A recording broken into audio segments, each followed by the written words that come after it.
What is up, my young talented ones? It's your girl Diamond. Welcome to or welcome back to my channel.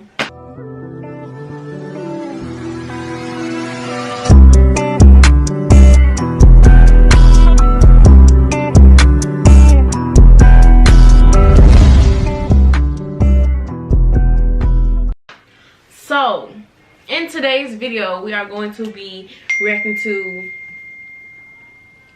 My Dad is a Real Serial Killer. What? I wonder how they found that out. But before we get into this video, make sure you comment, like, subscribe, and share. If you're new, subscribe to the channel. Give it to my goal of 5 subscribers down below. Search for my Instagram, Snapchat, and TikTok. It'll be right here. Also follow my business page. It'll also be right here.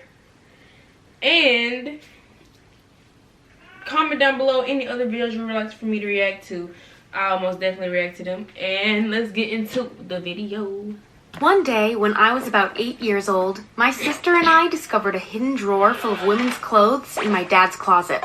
We played dress up with them, not realizing that they had once belonged to the now dead victims of my serial killer dad. My father wasn't physically abusive or anything, but I always kind of knew something was off about him. I once tried to explain it to a school counselor, telling him that sometimes my dad would get so angry that he'd tell us, "You two drive me nuts. I need to blow off some steam or I'll end up doing something to you that I might regret." Then he'd run out of the house and disappear for a few days, only to come back calm and content. But this one time, Dad took me swimming at a lake and I got tired, so I reached for a life float. And Dad just pushed it away from me. I would swim some more and started getting really tired. But Dad kept pushing the float away until I started crying out of exhaustion. The counselor said Dad was just teasing me, but today I know that it was Dad's dark side. No, I saw it frequently, kill her dog. like when I came home late from a movie and my dog Princess had disappeared. I asked where she was, and Dad simply responded, "She wouldn't shut up, so I made her shut up." And where is she now? Gone. You won't see her again. I couldn't believe he had done that, and cried myself to sleep that night. The next morning, I found Princess's collar on my nightstand, and it was snapped in two. To this day, I don't want to think about what happened. I used to think he was just mean, but one time he was driving me to school. He beeped at a bunch of college girls who were only like 21 years old. I was so disgusted when he rolled down the window and shouted, "Hey, cuties!" Afterward, he kept telling me for weeks how pretty that one girl was he'd seen. It was as if he couldn't get her out of his mind. One part of me hated him, especially because he constantly made us move states. When I'd ask him why, he'd get angry and scream that kids weren't allowed to question their parents' decisions. One time he got drunk, though, and told me that we had to move away in secret because there were people searching for us. But don't get me wrong, I loved my dad over everything.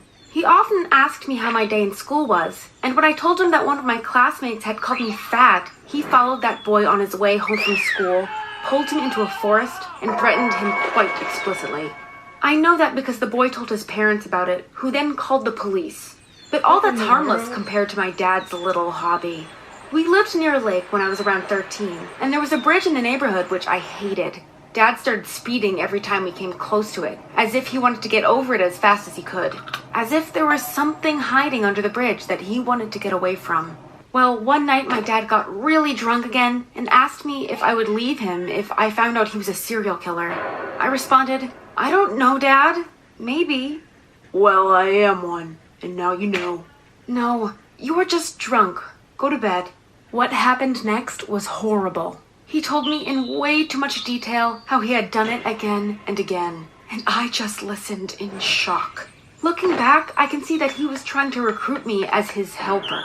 I think he wanted some strange father-daughter serial killer relationship, but I didn't get it. Instead, I went into full denial and screamed, "Shut up, Dad! Your stupid made-up stories aren't funny!" And then I ran out of the room. That was a mistake, though.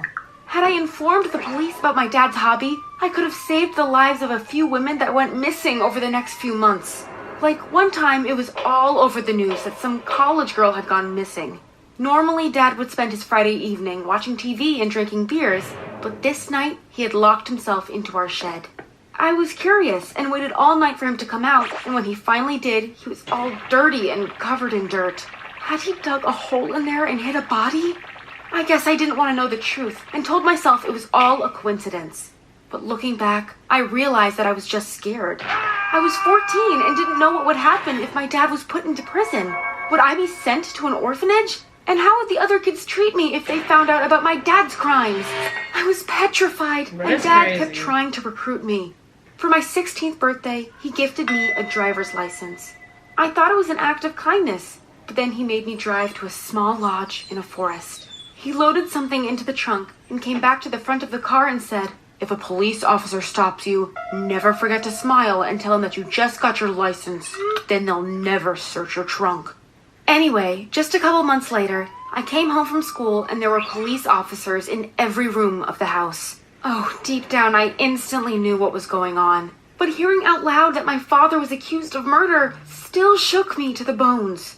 I felt like I was the guilty one. It was like I had taken those innocent lives. And even though I didn't go to prison, my life still went downhill. Especially school wasn't the same. No one would speak to me because of what my dad had done.